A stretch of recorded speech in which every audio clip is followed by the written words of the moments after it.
Okay, here we are, Chapter 4, Lesson 4. We are going to be working on multiplying mixed numbers. So your book needs to be open to page 282, excuse me, and we're going to go ahead and get started right away. So get to 282, which is this page right here.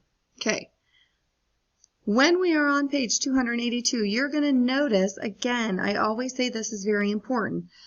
The beginning is going to tell you exactly how we multiply a fraction and a mixed number. Now we worked on multiplying a fraction by a fraction where we just multiply the numerators and we just multiply the denominators. The only thing that is changing is now we are adding in a mixed number. So the first thing that you have to do in order to multiply a mixed number, you must write it as an improper fraction. So you're going to change that mixed number into an improper fraction. From there, we are just going to multiply the numerators and we are just going to multiply the denominators, just like we did with regular fractions. So I want you to take a look at this example. You have 2 1/2.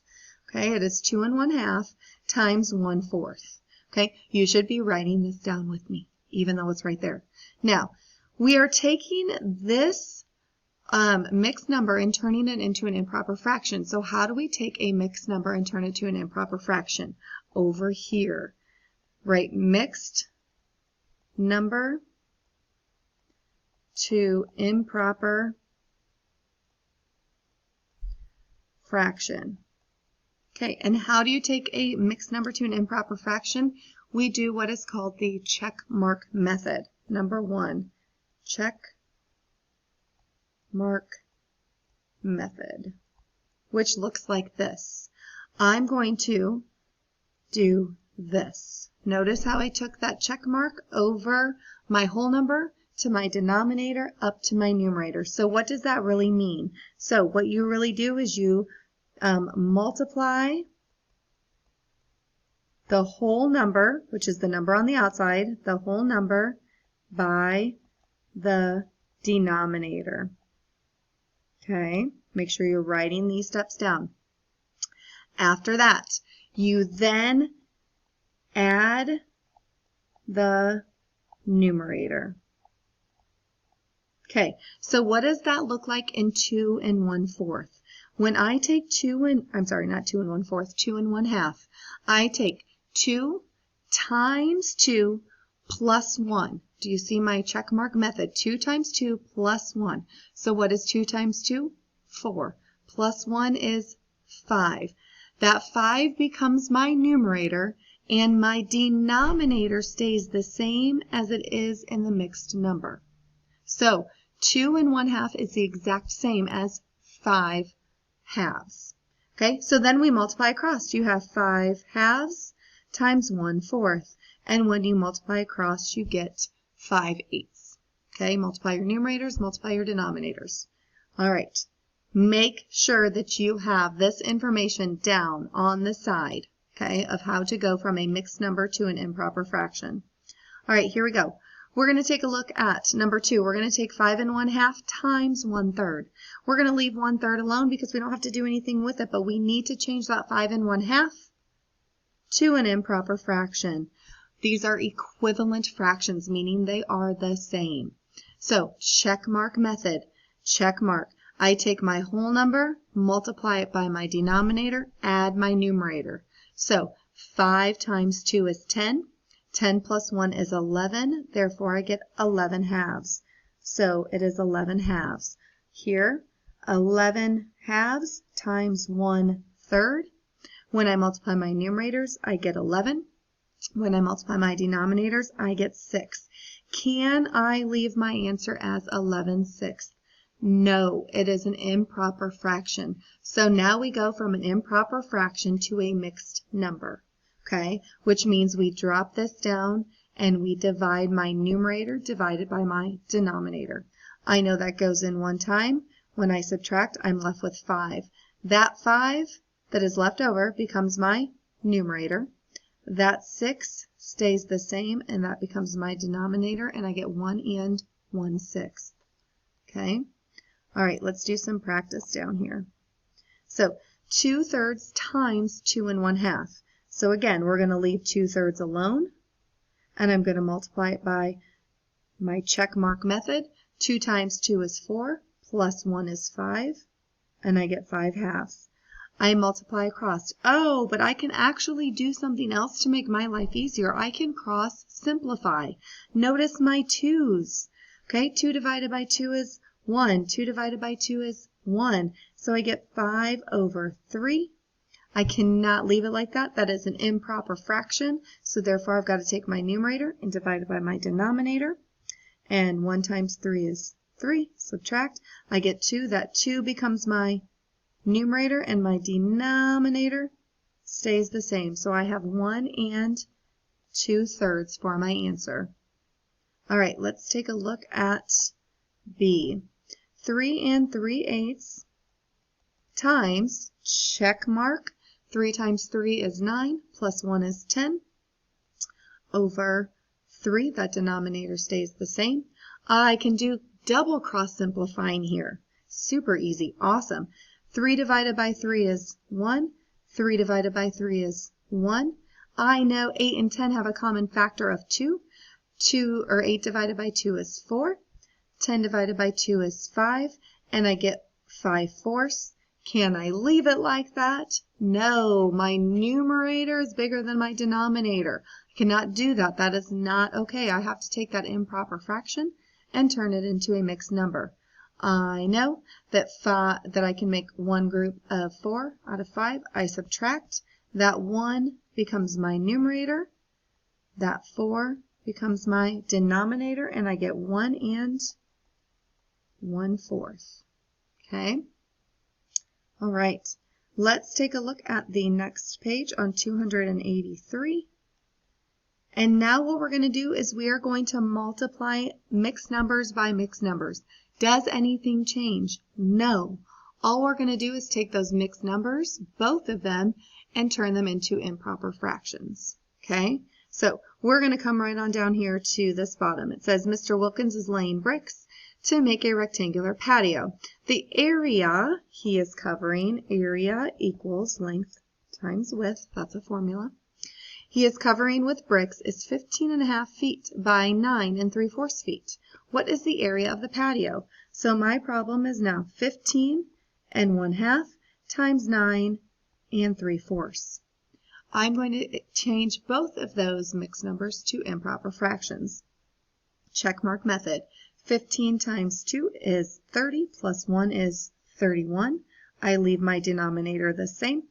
9 times 4 is 36, plus 3 is 39. 39 over 4. I don't see any cross simplifying. That's fine. That's what it is. So I know that my bottom number is easy because 2 times 4 is 8. But over here, let's do 31 times 39. 9 times 1 is 9. 9 times 3 is 27. Place my 0 down. 3 times 1 is 3. 3 times 3 is 9. I'm going to add those. 9, 10, 9, 10, 11, 12.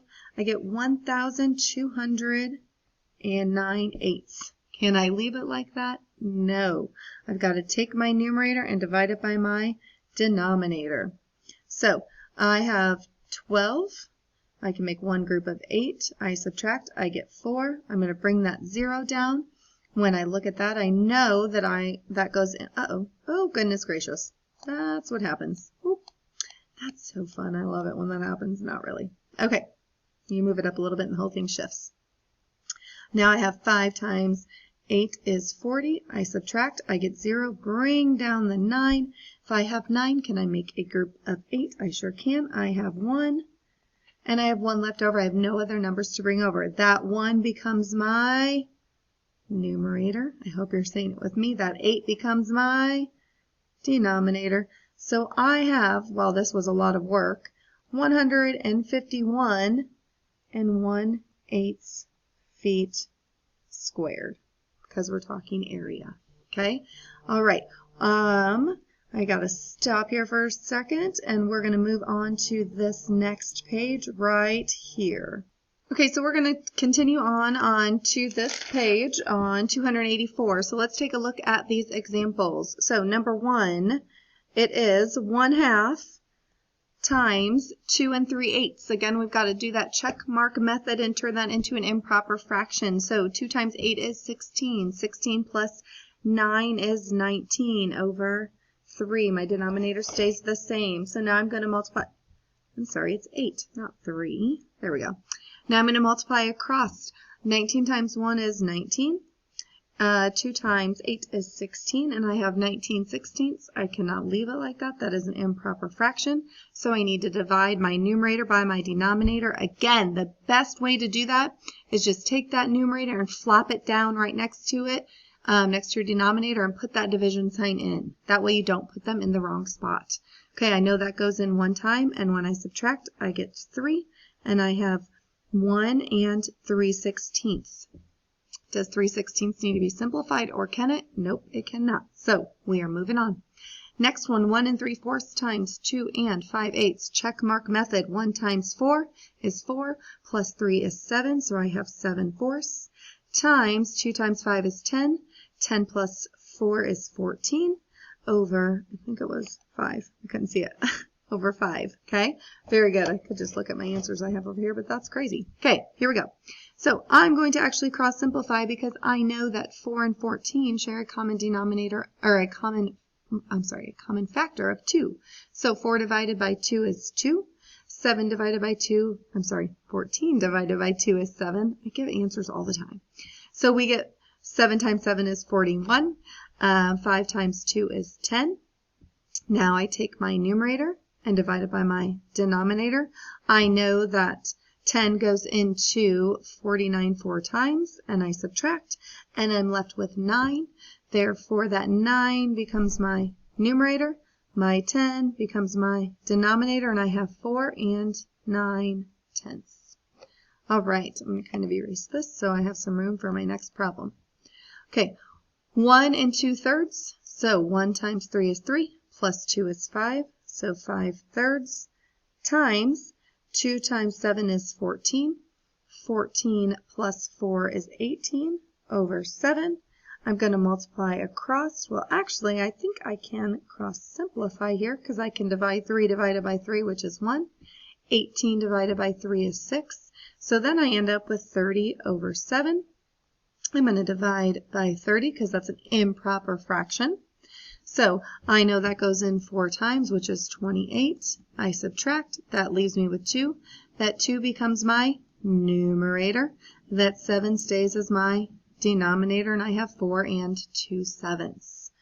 Okay, we're going to do this last problem right here together.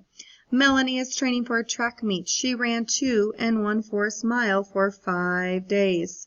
How far did Melanie run this week? So we're going to turn this this mixed number into an improper fraction. Check mark method. 2 times 4 is 8, plus 1 is 9 over 4 times 5, but 5 isn't a fraction, but I know that I need to put 5 over 1 whole. So now I multiply across. 9 times 5 is 45. 4 times 1 is 4. Can I leave it like this? Nope, that's an improper fraction. We would say 45 4 miles. Nobody says 45 4 miles, okay? So do you see why an improper fraction doesn't make any sense? We have to turn it to the mixed number for our answer. So 45, I know that goes in 1 time. I'm left with 0. Bring down my 5. 5 divided by 4, I know that goes in once. 4. Move this up a little bit. I subtract. I'm left with 1. That 1 becomes my numerator, and my 4 stays as my denominator. And now, doesn't this sound better? That she runs 11 1/4 miles? Yes, she runs 11 1/4 miles in those 5 days. Sounds a lot better than 45 4 miles. Doesn't make any sense.